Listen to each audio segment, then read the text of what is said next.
કે મેં શા માટે છે અહીંયા 2 ઉપર નીચે વડે ગુણ્યા. સમીકરણ 3ની જે જમણી બાજુનું પદ છે એનું છેલ્લું પદ જુઓ 2 sin a into sin b, એટલે હું આને a કહી શકું.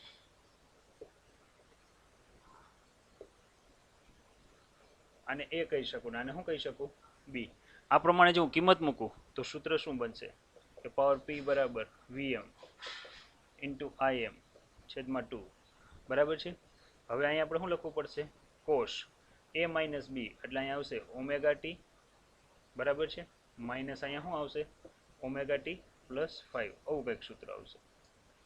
આગળ વધીએ બરાબર, તો અહીંયા આવશે માઇનસ, અહીંયા આવશે કોસ બરાબર. શું લખવાનું છે તો કે ઓમેગા ટી વત્તા ઓમેગા ટી પ્લસ 5, આવું કંઈક સૂત્ર આવે. તો એનો અર્થ એવો થયો કે અહીંયા પાવર p બરાબર છે vm ઇન્ટુ im બાય 2. જો અહીં સાદરૂપ લઈએ બરાબર, તો કે cos omega T minus omega T minus 5, આવું લખાશે. અને અહીંયા આવશે minus cos 2 omega T plus શું લખાશે? 5. હવે તમે જોઈ શકો છો કે ઓમેગા ટી કેન્સલ થાય છે. તો અહીંયા છે, અહીંયા આપણે આગળ વધીએ બરાબર, તો આપણને છે આગળ જુદી જુદી કિંમતો મળશે.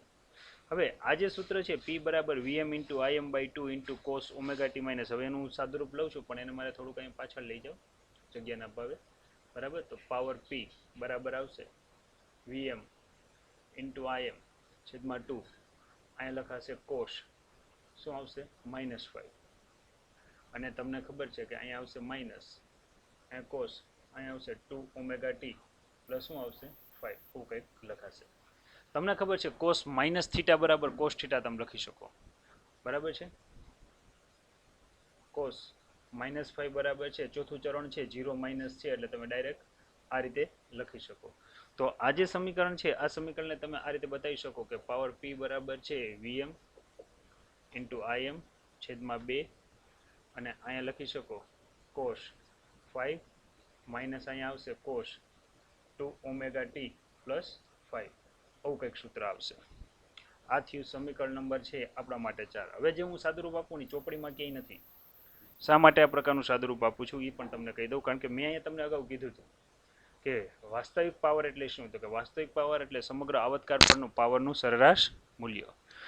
તો તમારે 0 થી t સુધી છે સાદુરૂપ લેવું પડશે. તો જો આ પ્રમાણે હું અહીંયા લઉં બરાબર, હવે મારે છે વાસ્તવિક પાવરમાં આપવો છે, તો અહીંયા લખું વાસ્તવિક પાવરની વ્યાખ્યા અનુસાર, આ ચોપડીમાં ડાયરેક્ટ આપી દીધું છે.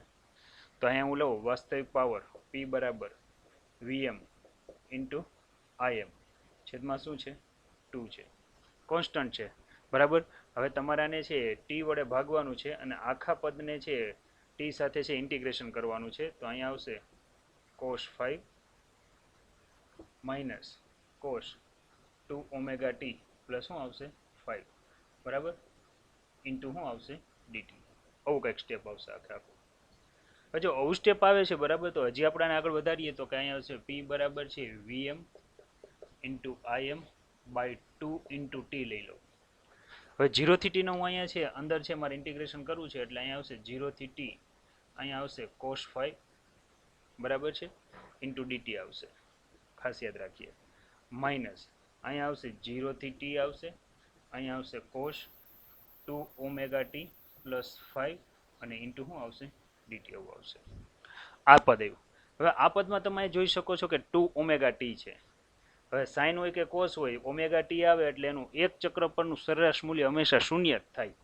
એનો અર્થ એવો થયો કે અહીંયા આપણે લખી શકીએ કે 0 થી t cos 2 omega T plus 5 છે ઇન્ટુ dt, આના એક આવતકાળ પરનું સરેરાશ મૂલ્ય શૂન્ય થાય. અગાઉ આપણે ઘણા બધા દાખલા લખ્યા છે. તો આ જે સમીકરણ છે આ સમીકરણને આપણે નંબર 5 આપેલું છે. તો સમીકરણ 5 કઈ રીતે લખાશે હવે એની વાત કરીએ બરાબર છે. તો સમીકરણ 5 ની વાત કરીએ તો સમીકરણ 5 પરથી જો 5 પરથી હાલું તો પાવર p બરાબર અહીંયા આવશે vm im છેદમાં 2t બરાબર. યાદ રાખીએ કે અહીંયા આવે જો આ cos 5, અહીંયા ઓમેગા નથી 5 છે એટલે અચળ થઈ ગયો પદ. ધારીએ 5 બરાબર 30 હોય તો cos 30 બરાબર કેટલા થાય? તો કે √3/2 થાય. તો કે કોન્સ્ટન્ટ મૂલ્ય થઈ ગયું. જો એ કોન્સ્ટન્ટ મૂલ્ય થઈ ગયું હોય બરાબર, તો છે એને મારે છે સંકલનમાં ન લઈ શકું, બાર બેહાડવું પડે. બાર બેહાડવું બરાબર, તો આખું પદ આ રીતે લખાય cos 5. તો ઇન્ટિગ્રેશન માત્ર કોનું થાય? 0 થી t dt. આનું ખાલી ઇન્ટિગ્રેશન થશે. એનો અર્થ એવો થયો કે પાવર p બરાબર અહીંયા આવશે vm im છેદમાં 2t. અહીંયા શું આવ્યું? cos 5. હવે તમને ખબર છે આનું ઇન્ટિગ્રેશન કરો એટલે શું થાય? t. 0 થી t. એક વખત t મૂકવાનું, એક વખત શું મૂકવાનું? તો કે છે 0 મૂકવાનું. તો કે પાવર p બરાબર શું આવશે? તો કે vm im છેદમાં 2t. અહીંયા આવશે cos 5 અને અહીંયા છે આનું આખું સાદુરૂપ શું આવશે? t. જો tt કેન્સલ થઈ શકે છે. જો અહીં tt કેન્સલ થઈ શકે બરાબર, તો પાવરનું મૂલ્ય આવશે પાવર p બરાબર vm im છેદમાં 2 ઇન્ટુ cos 5. હવે આપણને કિંમત મળી. આ જે સૂત્ર છે આ સૂત્રને વાસ્તવિક પાવરનું સૂત્ર કહેવાય છે, જેને હું સમીકરણ નંબર 6 આપું છું. જો હું હજી આને સાદુરૂપ આપું તો p બરાબર હું અહીંયા આવું પણ લખી શકું કે vm ને im બેના છેદમાં છે 2 છે, તો હું અહીંયા √2 અલગ પાડી શકું અને ઇન્ટુ શું લખી શકાય? cos 5. આ સૂત્રને પણ કહેવાય છે વાસ્તવિક પાવરનું સૂત્ર. તમને એમ થાય કે સાહેબ હજી કંઈક નવીન સ્વરૂપ લઈએ, તો કે અહીંયા આવશે રમેશભાઈ vrms ઇન્ટુ irms. આ બધા સૂત્રો તમને અગાઉ મેં કરાવ્યા છે બરાબર, cos 5. તો આને પણ શું કહેવાય? વાસ્તવિક પાવરનું સૂત્ર. આપણી ચોપડીમાં હજી પણ વાસ્તવિક પાવરનું સૂત્ર આવું આપ્યું છે, p બરાબર vi. અને આને આ રીતે તમે આને બતાવી શકો છો. ટૂંકમાં અહીંયા હું બાટલા ચડાવી દઉં છું. આ બધું જ છે એ શું છે? સમીકરણ નંબર 6 છે. આ બધા જ સૂત્રોને કહેવાય છે વાસ્તવિક પાવરનું સૂત્ર. ખાસ યાદ રાખીએ, ચોપડીમાં આનું સાદુરૂપ નથી બરાબર છે, ડાયરેક્ટ કિંમત મૂકી છે. આપણે સાદુરૂપ સાથે યાદ રાખશું એટલે આપણે ગોખવું ન પડે, તમને સમજાય કે વ્યાખ્યા શું છે કે સમગ્ર આવતકાળ પર પાવરના સરેરાશ મૂલ્યને વાસ્તવિક પાવર તરીકે ઓળખવામાં આવે છે. ખાસ યાદ રાખીએ કે અહીંયા જે છે છેલ્લે આપણને આપેલું છે cos 5. p બરાબર vi cos 5 અથવા તો vrms irms cos 5 આવું સૂત્ર મળે છે. જો આપણે p બરાબર vrms irms cos 5 આવું સૂત્ર મળ્યું વાસ્તવિક પાવરનું. આ જે સૂત્ર છે આ સૂત્રમાં જે અહીંયા cos 5 છે, cos 5 ને પાવર ફેક્ટર કહેવાય છે. યાદ રાખજો. શું બોલાય છે? Power factor. હવે cos 5 ની તમારે કિંમત લેવી હોય તો તમે સરળતાથી લઈ જઈ શકો એમ છો. કઈ રીતે લઈ શકો એમ છો બરાબર? તો મેં તમને જે અહીંયા જે ચોથા ચરણ વાળો જે આખો ગ્રાફ દોરીને સમજાવ્યો હતો જો આવડા, તો cos 5 એટલે શું થાય તમને ખબર છે? પાસેની બાજુ છેદમાં છે પરિપથનો ઇમ્પિડન્સ. તમે એવી કિંમત પણ અહીંયા લઈ શકો છો બરાબર. તો અહીંયા જો હું આગળ લઉં cos 5 પાવર ફેક્ટર, cos 5 ની વેલ્યુ કંઈક આવી છે કે પાસેની બાજુ એટલે r ને પાવર ફેક્ટર એટલે શું લખાય? z. આ રીતે તમે આને બતાવી શકો છો બરાબર. ખાસ યાદ રાખજો. એનો અર્થ એવો થયો કે પાવર ફેક્ટર છે એકમ રહિત છે. શા માટે? કારણ કે r એટલે અવરોધ, જેનો એકમ ઓહમ, છેદમાં ઇમ્પિડન્સ એટલે એનો અવરોધ એકમ ઓહમ, ઓહમ ઓહમ કેન્સલ એટલે કે છે એકમ રહિત થશે. યાદ રાખજો. પાવર ફેક્ટર કેવી રાશિ છે? એકમ રહિત બરાબર છે. આ રીતે તમે એને છે સમજી શકો. તો એનો અર્થ એવો થયો કે જો પરિપથનો તમારે પાવરને વ્યાખ્યાયિત કરવો હોય તો અહીંયા ખાસ કરીને તમારે છે વોલ્ટેજ પ્રવાહની મદદ લેવી પડે, સાથે સાથે બંને વચ્ચેનો ખૂણો કેટલો છે એની પણ મદદ લેવી પડે. ખૂણાની મદદથી વિદ્યાર્થી મિત્રો તમે જાણી શકો કે છે આનું મૂલ્ય કેટલું થાય બરાબર છે. તો આ ઉપરથી પણ છે આનું સૂત્ર બની શકે. અગાઉ મેં તમને કીધું એમ કે આપણી ચોપડીમાં પાવરનું સૂત્ર આ રીતે આપેલું છે, v ઇન્ટુ i ઇન્ટુ શું લીધું છે અહીંયા? cos 5. આવી રીતે લીધું છે બરાબર, vrms irms ની જગ્યાએ. હવે તમને ખબર છે કે v બરાબર શું થાય બરાબર? તો કે ir થાય. પણ આપણે તો અહીંયા v બરાબર i અને આખો પરિપથનો ઇમ્પિડન્સ લેવો પડે એટલે z લખવું પડે. તો જો હું અહીંયા વધારે સાદુરૂપ લઉં તો p બરાબર જ્યાં v દેખાય છે ત્યાં v બરાબર મારે છે લખવું પડશે i z into i cos 5. આ બધા જો ને જુદા જુદા સ્વરૂપ છે. તો અહીંયા લખાશે i સ્ક્વેર z ઇન્ટુ શું આવશે? cos 5. આ રીતે પણ તમે આને છે સરળતાથી છે દર્શાવી શકો. ખાસ યાદ રાખીએ તો ચોપડીમાં માત્ર ને માત્ર નાનો એક પેરેગ્રાફ છે, એ પેરેગ્રાફને આપણે છે થોડોક છે સમજવા માટે છે લઈને આગળ લીધો. હવે છે મારે આના જુદા જુદા સૂત્રો લેવા છે. કિસ્સા લેવા છે. જો અહીં લખ્યું છે LCR-AC પરિપથ માટે છે સરેરાશ પાવરનું સૂત્ર લખો અને તેના જુદા જુદા કિસ્સા લેવો. ચાલો હું અહીંયા છે પેલા સરેરાશ પાવરનું સૂત્ર લખી નાખું. શું છે? પાવર P બરાબર VRMS IRMS ઇન્ટુ શું છે? cos phi. આ છે સમીકરણ નંબર 1. તમને કીધું હતું પાવરનું છે કિંમત છે એ વોલ્ટેજ અને છે પ્રવાહના મૂલ્યો સરેરાશ મૂલ્યો ઉપરાંત છે બંને વચ્ચે ખૂણા ઉપર પણ આધાર રાખે છે. ચાલો હું અહીંયા છે પેલો કિસ્સો લઉં તો પેલો કિસ્સો આ લઉં, માત્ર અવરોધ ધરાવતો પરિપથ.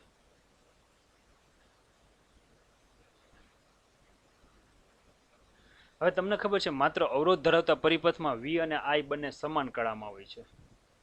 V અને I સમાન કળામાં હોય છે.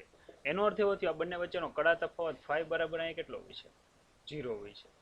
તો સમીકરણ 1 પરથી જો હું સમીકરણ 1 પરથી આગળ વધું બરાબર તો અહીંયા લખાશે P બરાબર છે VRMS IRMS ઇન્ટુ મારે અહીં લખવું પડશે cos 0. cos 0 એટલે 1. તો એનો અર્થ એવો થયો P બરાબર અહીં સૂત્ર આવશે VRMS ઇન્ટુ IRMS. એનો અર્થ એવો થયો કે માત્ર અવરોધ ધરાવતા પરિપથમાં અથવા VI પણ લખી શકો. માત્ર અવરોધ ધરાવતા પરિપથમાં પાવરનો વ્યય મેક્સિમમ હોય છે. તમે જોઈ શકો છો મહત્તમ કિંમત મળે છે. એટલે અહીં લખી શકીએ કે પાવરનો વ્યય કેવો હોય છે? મહત્તમ હોય છે. ખાસ યાદ રાખીએ આપણે બરાબર. એક માર્કમાં પૂછાય કે માત્ર અવરોધ ધરાવતા પરિપથમાં પાવરનો વ્યય કેવો હોય છે? તો કે યાદ રાખવાનું કે મહત્તમ હોય છે. બરાબર છે. હવે બીજો કિસ્સો લઉં. 4 કિસ્સા છે યાદ રાખજો. ઇન્ડક્ટર, માત્ર ઇન્ડક્ટર ધરાવતો પરિપથ લઉં અને અહીંયા હું લઉં કેપેસિટર ધરાવતો પરિપથ. હવે તમને ખબર છે કે ઇન્ડક્ટર ધરાવતા પરિપથની અંદર છે V અથવા તો છે આપણે એને આપણા શબ્દમાં લખીએ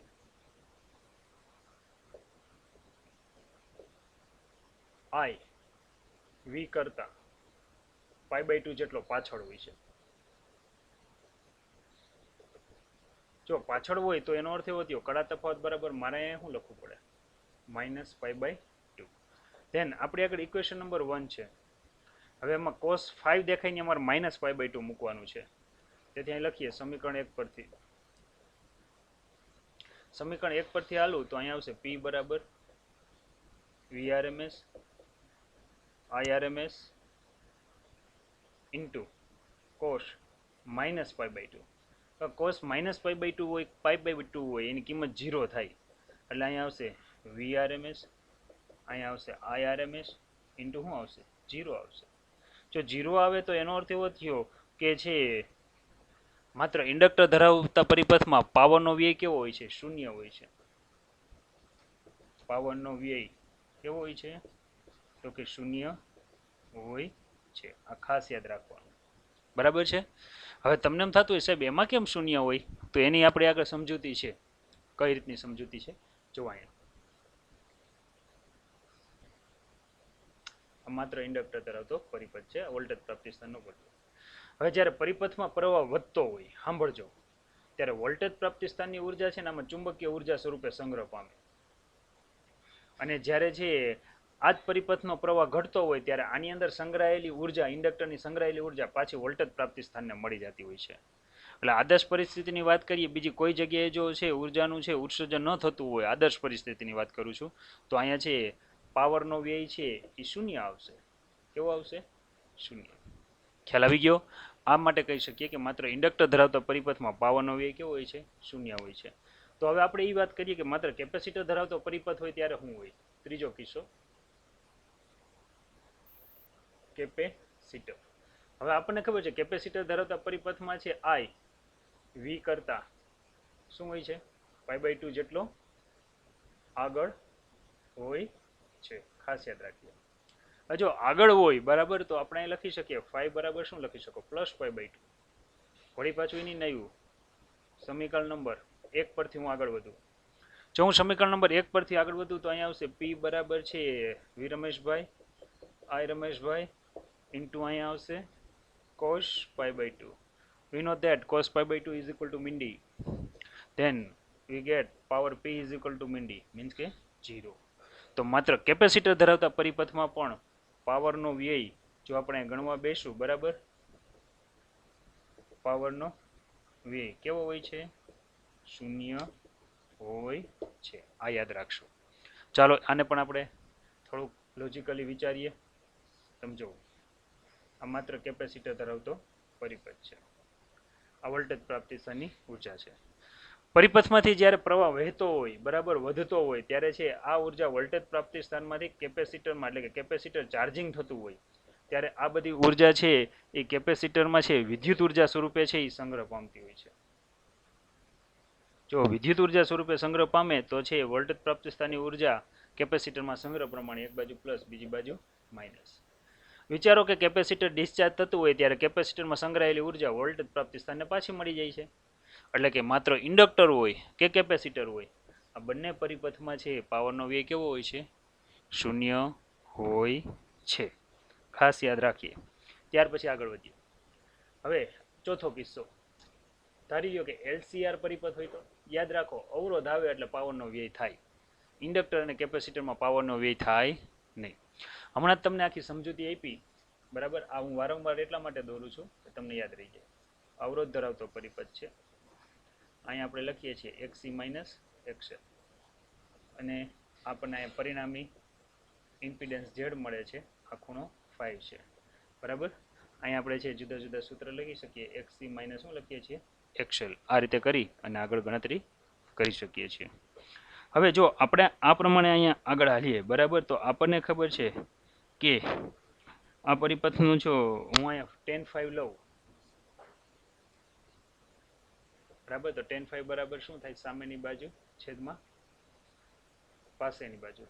તો અહીંયા લખાશે XC માઇનસ XL અપન શું લખાશે? R. આવું લખાશે. જો હું કદાચ અહીંયા cos5 લઉં તો થાય પાસેની બાજુ છેદમાં કર્ણ. કર્ણ એટલે શું લખાય? Z. આવું લખાય છે. ટૂંકમાં યાદ રાખીએ કે જો RL પરિપથ હોય, RC પરિપથ હોય કે LCR પરિપથ હોય, આ ત્રણેય કેસની અંદર છે પાવરનો વ્યય થાય છે, થાય છે, થાય છે, કારણ કે અવરોધ આવે છે, બરાબર છે. આ ખાસ યાદ રાખવાનું. આ ત્રણેય કેસની અંદર છે પાવરનો વ્યય થાય છે. આ યાદ રાખીએ. હવે આ કિસ્સામાં જ્યારે મેં તમને કેપેસિટર અને ઇન્ડક્ટર કરાવ્યું એમાં એક જોવા જેવું છે કે આ કિસ્સાની અંદર પ્રવાહ વહે છે છતાંય પાવરનો વ્યય થતો નથી. એટલે આ પ્રવાહને છે આપણે મિનિંગ વગરનો પ્રવાહ અથવા તો આવા પ્રવાહને આપણે વોટલેસ પ્રવાહ કહેવાય છે. યાદ રાખજો, વોટલેસ,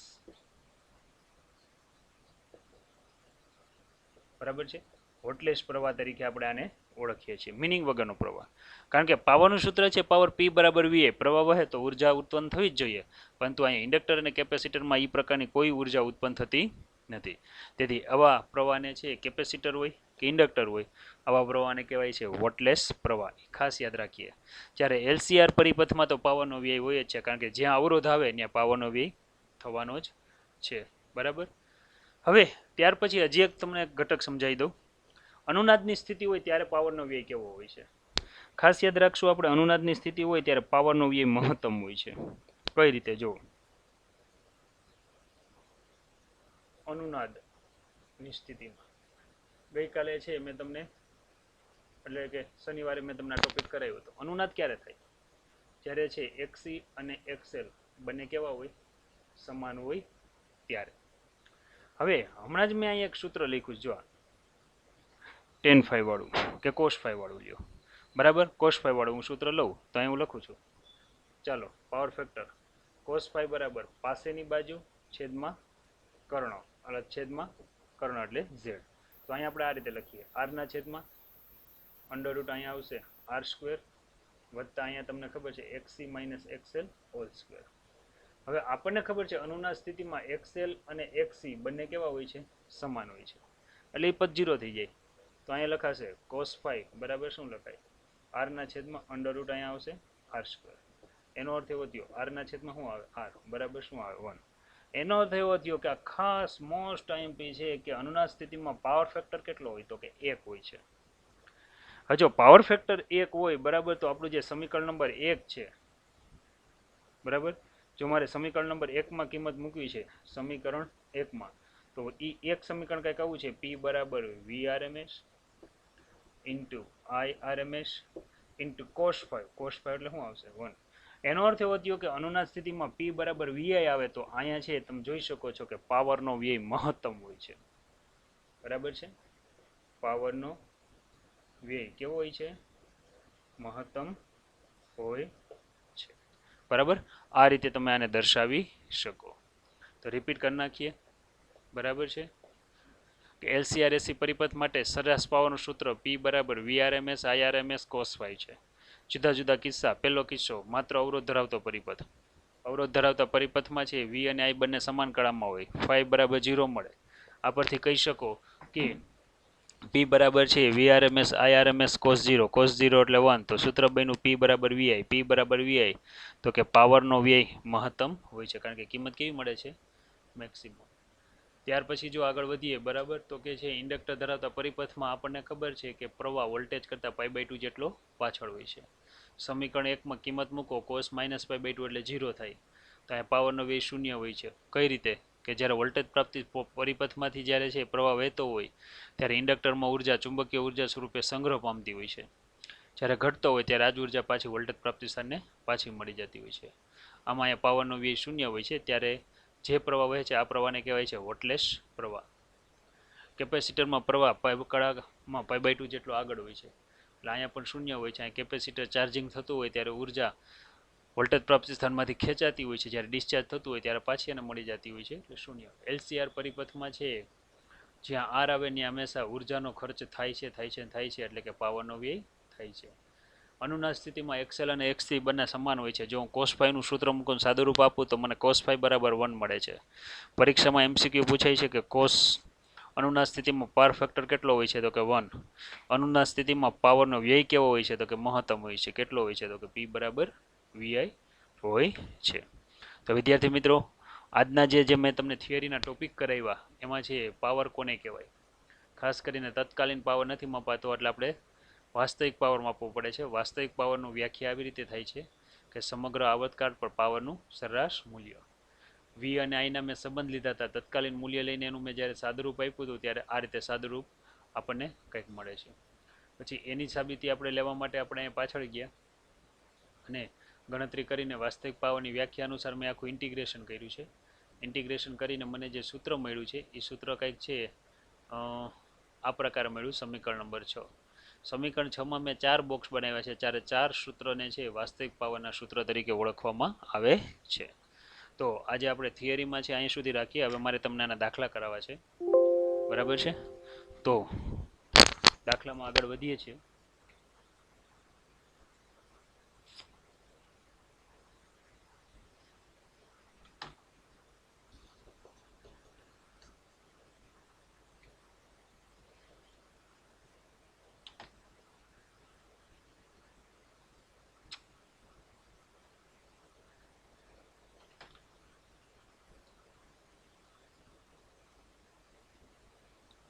ત્યાર પછી છે લઈએ આગળ દાખલા. છેલ્લે મેં તમને લગભગ દાખલા કરાવેલા છે. એમાં આપણે ઉદાહરણના દાખલા અમુક બાકી હતા. જો ઉદાહરણ લેવા હોય તો અત્યારે આપણે છે ઉદાહરણ પણ લઈ શકીએ એમ છીએ. એટલે હું તમને પહેલાં ઉદાહરણ જ કરાવી દઉં.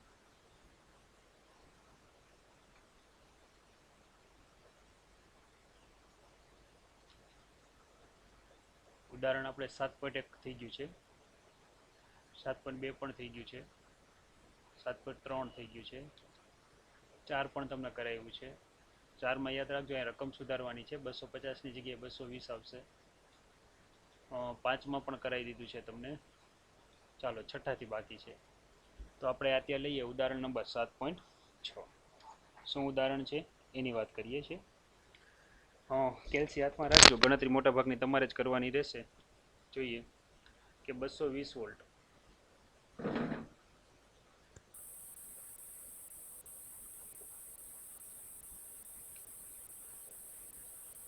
કે 220 વોલ્ટ એટલે આપણે અહીં લખવાનું VRMS બરાબર 220 વોલ્ટ. આવૃત્તિ કે જેને હું ન્યૂ સાઇન વડે દર્શાવું અથવા તમે F સાઇન વડે દર્શાવી શકો, જે છે 50 હર્ટ્ઝ.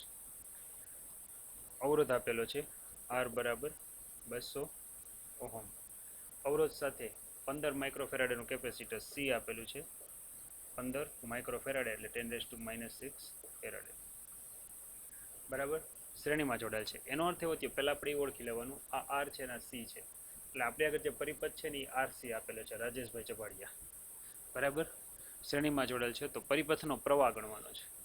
પ્રવાહ એટલે તમને ખબર છે એને સરેરાશ પ્રવાહ કહેવાય આરએમએસ પ્રવાહ ગણવાનો છે. સાથે સાથે અવરોધ અને કેપેસિટરના બે છેડા વચ્ચેના સરેરાશ વોલ્ટેજ શોધવાના છે. શું આ વોલ્ટેજનો છે બેઝિક સરવાળાનો સ્ત્રોત વોલ્ટેજ કરતાં વધુ છે? જો હા તો આ કિસ્સામાં જે કંઈ છે ડાઉટ્સ હોય એ આપણે સોલ્વ કરવાના છે. હવે પહેલાં મારે શું કરાય કે મારે છે જો અહીંયા પ્રવાહ શોધવું હોય તો વોલ્ટેજ છે મારી આગળ પરિપથ આપણી આગળ આ છે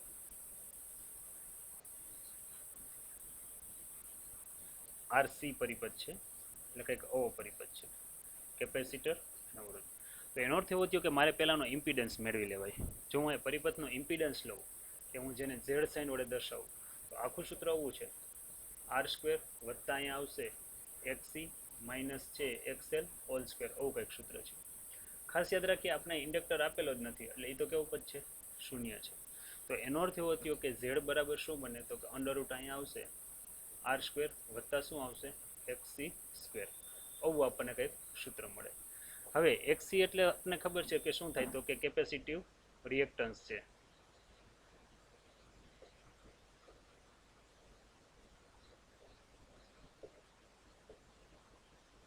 કેપેસિટિવ રિએક્ટન્સ એક્સી બરાબર શું થાય તો કે 1/ωc થાય એટલે કે અહીંયા આપણે શું લખીએ 1/2πf * c. પહેલાં આપણે આનું અલગથી બહારથી સાદુરૂપ આપી દઈએ તો કે છે એક્સી બરાબર 1/ છે અહીંયા છે 2 × 3.14 ગુણ્યા એફ આપણને 50 આપેલું છે તમે જોઈ શકો છો અને છે સી આપેલું છે 15 માઇક્રોફેરાડે તો અહીંયા આવશે 50 ગુણ્યા 15 માઇક્રોફેરાડે એટલે 10⁻⁻6. તો આનું આ સાદુરૂપ લઈ ગયો. જો આ પ્રકારે સાદુરૂપ લેશો તો લગભગ તમને છે એક્સીની કિંમત લગભગ એક્સી સ્ક્વેરની કિંમત મારી આગળ છે એક્સીની કિંમત નથી એક્સીની કિંમત તમે મેળવો. આનું સમીકરણ નંબર છે 1 આપી દઉં છું બરાબર છે. આ જે કિંમત મળશે એને હું અહીંયા મૂકીશ બરાબર તો મને છે સમીકરણ 1 આવું કંઈક મળશે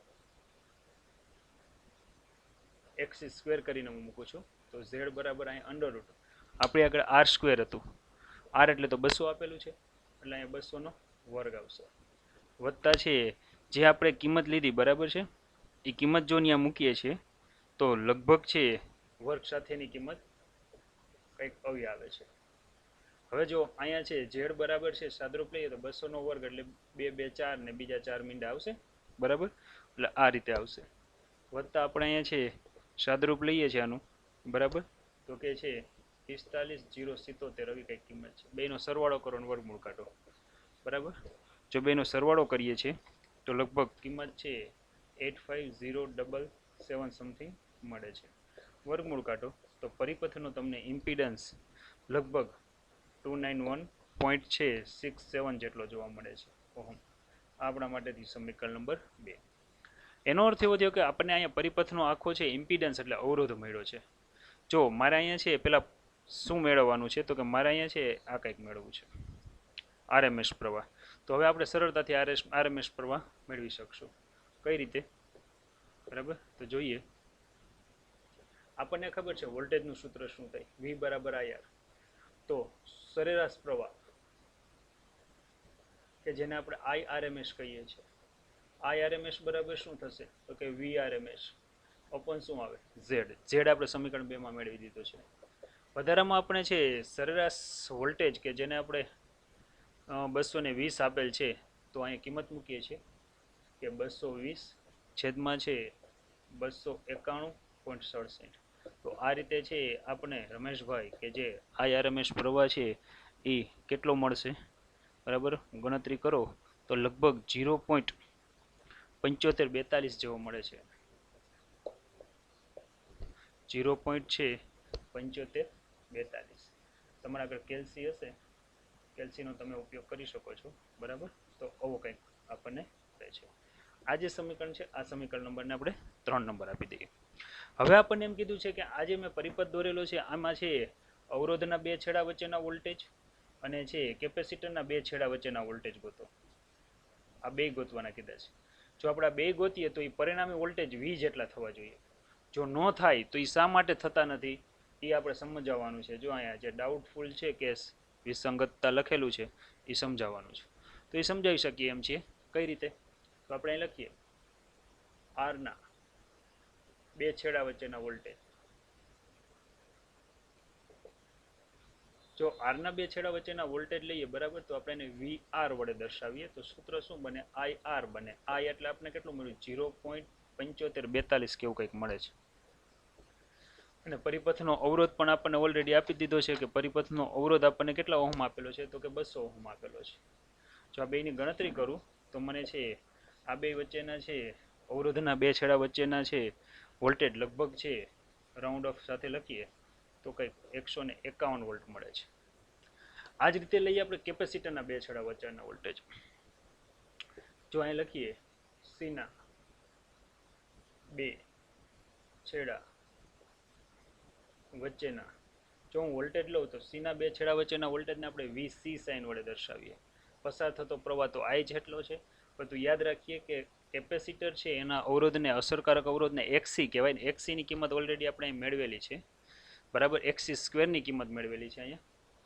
XC ની કિંમત જો આપણે અહીં લઈએ છીએ બરાબર, તો એ લગભગ છે 212.3 સમથિંગ જોવા મળતી હતી. યાદ રાખજો અહીંયા 212.3 ઓહમ આટલી જોવા મળતી હતી. જે આપણે ઉપર અહીંયા છે સીધેનો વર્ક કરીને લીધેલો હતો. મૂકીએ કિંમત અહીંયા બરાબર. તો I એટલે કે 0.7542 છે અને આ છે 212. આપણે છે કિંમત લઈએ છીએ એની 212.3 સમથિંગ લઈએ છીએ. કરો બેનો ગુણાકાર. તો કેપેસિટરના બે છેડા વચ્ચેના વોલ્ટેજ જો બેનો ગુણાકાર કરીએ બરાબર, તો એ લગભગ 160 જેવું મળે છે, એટલે કે 160 વોલ્ટ. હવે તમે જોઈ શકો છો, તમને ખબર છે કે જો આ પરિપથ છે, આ પરિપથમાં હું અહીં સરવાળો કરું તો મને આ જે છે એ મૂલ્ય છે 160 મળે છે. જ્યારે અવરોધના બે છેડા વચ્ચેના જો વોલ્ટેજ લઈએ તો 151 મળે છે. હવે આ બેનો સરવાળો કરો ને તો આના જેટલો થવો જોઈએ. ખાસ યાદ રાખીએ કે આપણને જે પરિણામી જે વોલ્ટેજ આપ્યા છે એ વોલ્ટેજ ફિક્સ છે ને એ પણ કેટલા છે? તો કે 220 છે. તો બે સરખા છે કે નહીં એ આપણે જોઈએ. ચાલો 151 વત્તા 160 કરો બરાબર. તો અહીંયા છે કિંમત લઈએ બરાબર. લઈએ કે વોલ્ટેજનો સરવાળો, વોલ્ટેજનો સરવાળો V બરાબર મારે શું લખવું પડે? VR વત્તા શું લખવું પડે? VC. હવે VR એટલે આપણને ખબર છે 151 છે, સોરી સરવાળો આવશે, અને છે VC કેટલા છે? તો કે 160 પોઈન્ટ સમથિંગ, એટલે કે કંઈક એટલા હતા. ચાલો બેનો હું સરવાળો કરું છું તો મને કંઈક એટલા મળે છે 311.11 સમથિંગ મળે છે. તો આવું કેમ થયું હશે? એટલે આ જ એના માટે ડાઉટફુલ કેસ છે કે આવું શા માટે થયું બરાબર. સરવાળો તો 220 થવો જોઈએ, તો અહીંયા કેમ આટલો મળે છે? તો ખાસ યાદ રાખીએ કે અહીંયા છે બંને વોલ્ટેજ સમાન કાળામ નથી. તમને ખબર છે કે RC પરિપથ હોય તો એની અંદર છે કેપેસિટર છે એ અવરોધ કરતા પ્રવાહમાં છે π/2 જેટલો આગળ હોય છે. જો આ બેને તમારે છે પરિણામી લેવો એટલે કડા તફાવત અહીંયા તમને 90 જેટલો મળે છે. જો તમારે પરિણામી છે લેવું હોય મૂલ્ય, અસરકારક મૂલ્ય, તો તમારે એને છે ઘટકોના વર્ગોના સરવાળાના વર્ગમૂળ મધ્ય લઈ જવું શકાય. કારણ કે અહીંયા છે I V કરતા કડા તફાવતમાં છે π/2 જેટલો શું છે? આગળ છે. એટલા માટે આ વિસંગતતા જોવા મળે છે. જો આ વિસંગતતા દૂર કરવી હોય તો તમારે આનો અસરકારક અવરોધ શોધવો પડે. અસરકારક અવરોધ, અસરકારક વોલ્ટેજ શોધવા પડે. સોરી, જો અસરકારક વોલ્ટેજ V લઉં બરાબર, તો તમને છે એની થિયરી તમને આવડે છે. અસરકારક વોલ્ટેજ લઈએ બરાબર, તો આપણે છે ઘટકોના વર્ગોના સરવાળાના વર્ગમૂળ સમથિંગ આલવું પડે. જો હું VR લઉં એટલે લગભગ 151 છે, VC લઉં એટલે 160 છે. બેનો વર્ગ કરીને વર્ગમૂળ કાઢીને સાદરૂપ લ્યો બરાબર, તો કિંમત છે 151 નો વર્ગ ને બેનો વર્ગ કરશો એટલે કિંમત કંઈક આટલી મળે છે 48,401. જો હું આનું વર્ગમૂળ કાઢું તો મને લગભગ આટલું જોવા મળે છે. તો વિદ્યાર્થી મિત્રો, આમ બે વોલ્ટેજ વચ્ચેનો કડા તફાવત ગણતરીમાં લેવામાં આવે તો બંને વચ્ચે છે કુલ વોલ્ટેજ છે એ ઉદ્ગમના જેટલો હોય છે. સમજાણો દાખલા? 3 માર્ક. કેટલા માર્ક? 3. હા વહેલું જ છે, આમાં કાંઈ નથી. પહેલાં આપણે શું કર્યું? પહેલાં આપણે ઇન્ડક્ટિવ રિએક્ટન્સ એક્સી શોધ્યો, સોરી કેપેસિટિવ રિએક્ટન્સ એક્સી શોધ્યો. ઝેડમાં કિંમત મૂકી, કિંમત મૂકીને પરિપથનો ઇમ્પિડન્સ શોધ્યો. ઓહમનો નિયમ લીધો, I બરાબર V/Z. સાદરૂપ આપ્યું 0.7542 પ્રવાહ મળ્યો. આ પ્રવાહને I વડે પણ દર્શાવી શકે. આરના બે છેડા વચ્ચેના વોલ્ટેજ V બરાબર IR 151. કેપેસિટરના બે છેડા વચ્ચેના વોલ્ટેજ VC બરાબર 160. સરવાળો કરીએ તો 311, જે 220 કરતાં વધારે છે, એટલે કે કડા તફાવત π/2 જેટલો હોય છે. આથી અસરકારક વોલ્ટેજ શોધવો હોય તો બેનો શું કરવો પડે?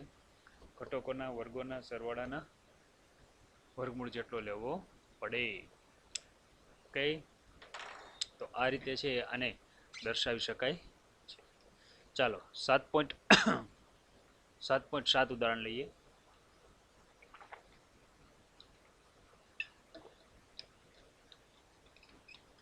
7.7 જે ઉદાહરણ લઈએ છે આની અંદર જો આપણે આગળ વધીએ બરાબર, તો મેં લખ્યું છે આ ઉદાહરણ સમજવા જેવું છે કે વિદ્યુત પાવરના સ્થાનાંતર એકબીજા સાથે લઈ જવા માટે ઉપયોગમાં લેવાતા પરિપથ માટે પાવર ફેક્ટરનું ઓછું મૂલ્ય ટ્રાન્સમિશનમાં મોટો પાવરનો વ્યય સૂચવે છે. સમજાવો. ઓકે, સમજાવી દઈએ. જો પાવર ફેક્ટરનું સૂત્ર આ છે, P બરાબર IRMS VRMS into cos phi. એટલે આને હું આ રીતે લખી શકું, P બરાબર VI cos phi. હવે યાદ રાખજો, મારે અહીંયા પાવર P ને અચળ રાખવો છે. હવે જો હું cos phi ની કિંમત ઘટાડું તો જેટલી ઘટાડીશ એ કેમાં વધશે? એક તો V માં વધે ને કાંઈમાં વધે. હવે આપણને ખબર છે પાવર P બરાબર I² R થાય. જેમ I ની કિંમત વધે એમ છે ટ્રાન્સમિશન લોસ વધવાનો જ છે. એટલા માટે છે તમે છે cos phi ની કિંમત છે જેમ ઘટાડો એમ પ્રવાહની કિંમત વધશે. પ્રવાહની કિંમત વધવાથી છે આ જે સૂત્ર અનુસાર છે પાવરનો વ્યય વધશે. એટલે આમાં એવું લખ્યું છે ટ્રાન્સમિશન માટે મોટા માટે પાવરનો વ્યય સૂચવે છે. સમજાવો. બરાબર, સમજાવી દીધું. P બરાબર VI cos phi છે, એમાં cos phi ને પાવર ફેક્ટર કહેવાય છે. જો આ પર પાવર મોકલવા માટે પાવર ફેક્ટરને ઓછો કરીએ તો પ્રવાહમાં વધારો થાય. પ્રવાહમાં વધારો કરવાની સાથે જ છે ટ્રાન્સમિશન દરમિયાન I²R મુજબ પ્રવાહ પાવર લોસ વધી જાય, તેથી આ મુશ્કેલી રહે છે. ત્યાર પછી આગળ વધીએ કે બીજું કે પરિપથમાં યોગ્ય કેપેસિટરવાળા કેપેસિટરનો ઉપયોગ કરી ઘણીવાર પાવર ફેક્ટરમાં સુધારો કરી શકાય છે. સાચી વાત છે. કઈ રીતે? જો ધારો કે પરિપથમાં પ્રવાહ અને વોલ્ટેજ વચ્ચે કળામાં 5 જેટલો તફાવત છે, તેથી પાવર ફેક્ટર છે cos phi બરાબર શું થાય? R/Z. અહીં Z નું મૂલ્ય લગભગ R જેટલું મેળવીએ તો પાવર ફેક્ટર કેટલો થાય? 1 થાય. તો પાવર ફેક્ટરમાં સુધારો કરી અને છે આનામાં ફેરફાર કરી શકાય. ચાલો હું ફેરફાર કરીને સમજાવું કઈ રીતે છે. હવે અહીંયા આપણને એમ કીધું છે કેપેસિટર પરિપથ છે, બરાબર છે. તો બંને વચ્ચે છે આપણે કડા તફાવત સાથે આગળ વધીએ. ધારી લ્યો કે આપણે એવું વિચારીએ કે બંને વચ્ચે કડા તફાવત 5 જેટલો છે. જોજો અહીં બરાબર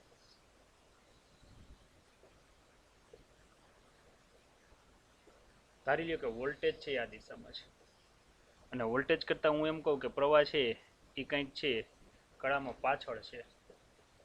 કેટલો પાછળ છે? તો આ બે વચ્ચે જો આપણે કડા તફાવત લઈએ તો કે 5 જેટલો કડા તફાવત છે. હવે જો 5 જેટલો કડા તફાવત હોય તો તમે જોઈ શકો છો કે પ્રવાહના તમને બે ઘટક જોવા મળે. કયા કયા બે ઘટક જોવા મળે? આની વાત કરીએ તો પ્રવાહનો એક જે છે સમક્ષિતિજ દિશાનો ઘટક છે, આ ઘટકને હું IQ સાઇન વડે દર્શાવું. અને બીજો ઘટક કયો થશે? તો કે વોલ્ટેજની દિશાનો ઘટક થશે. આ વોલ્ટેજની દિશાના ઘટકને છે હું અહીંયા IP સાઇન વડે દર્શાવું. સમજો ખાસ, અહીંયા ડાયાગ્રામ ઉપરથી જ આખી થિયરી પૂર્ણ થઈ છે અહીંયા, બરાબર. તો આને હું IP ઘટક વડે દર્શાવું. હવે બરાબર તમે જોઈ શકો છો કે જે IQ ઘટક અને V છે બે વચ્ચે કડા તફાવત π/2 જેટલો છે. જો તમે કેટલો છે? π/2 જેટલો છે. તેથી IQ જે ઘટક છે બરાબર એ અહીંયા તમને કોઈ પ્રકારે છે π/2 જેટલો તફાવત છે, એટલે કે આપણે એને વોટલેસ પ્રવાહ કહી શકીએ. શા માટે? કારણ કે આપણને ખબર છે સૂત્ર P બરાબર VI. અહીંયા જ્યારે હું cos phi ની જે હું કિંમત મૂકું બરાબર. તો ફાઈ બરાબર અહીંયા π/2 આવે એટલે વોટલેસ પ્રવાહ છે.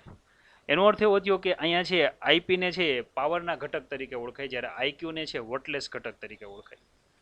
હવે જેટલો હું અહીંયા આઈક્યુ મને જે પાવર મળે છે બરાબર, એટલા જો મારે એને હું નાબૂદ કરી નાખું તો જ મને પરફેક્ટ છે પાવર પી બરાબર છે વીઆઈ કોસ ફાઈવમાં છે મને આ બંને વચ્ચે છે કડા તફાવત છે એ શૂન્ય મળે, કારણ કે જો બંને એક જ દિશામાં, અને તો મને પાવરનું કંઈક સૂત્ર વધારે મળે. તો મારે શું કરવું પડે તો કે પરિપથમાં એવું કંઈક કેપેસિટર મૂકવું પડે કે જે આઈક્યુ જેટલો પ્રવાહ જે વધારાનો મળે છે ને એને નાબૂદ કરે એટલે કે એટલો જ મૂલ્યનો વિરુદ્ધ દિશામાં બીજો કંઈક પ્રવાહ મળે જેને હું નામ આપી દઉં આઈ ડેશ ક્યુ. આ ક્યારે શક્ય બને કે જ્યારે જે આપણને પરિપથ આપ્યો છે આ પરિપથની અંદર વધારાનું જો તમે કેપેસિટર મૂકો ને તો કેપેસિટરની મદદથી છે આઈક્યુ ડેશ જેટલો પ્રવાહ ઉત્પન્ન કરી આઈક્યુની અસર નાબૂદ કરી શકાય અને પી અને વી બંને સમાન કાળામાં લઈ શકાય. સમાન કાળામાં લઈ શકો ત્યારે ખાસ કરીને પાવર ફેક્ટરની કિંમત 1 મળે ને ત્યારે આપણે પાવરનું મૂલ્ય છે એ મેક્સિમમ મળી શકે. તો આ માટે છે આપણે અહીંયા છે યોગ્ય છે કેપેસિટર મૂકી અને છે આ રીતે આવો સુધારો કરી શકાય. એટલે આપણે પ્રશ્નમાં પૂછ્યું હતું કે કેપેસિટરનો છે ઉપયોગ કરી ઘણીવાર પાવર ફેક્ટરમાં સુધારો કરી શકાય છે, તો કે હા કરી શકાય છે, જેની આપણે સમજૂતી લીધી. બરાબર છે. 5 મિનિટની વાર છે. બરાબર. કોઈને ડાઉટ્સ હોય તો પૂછો.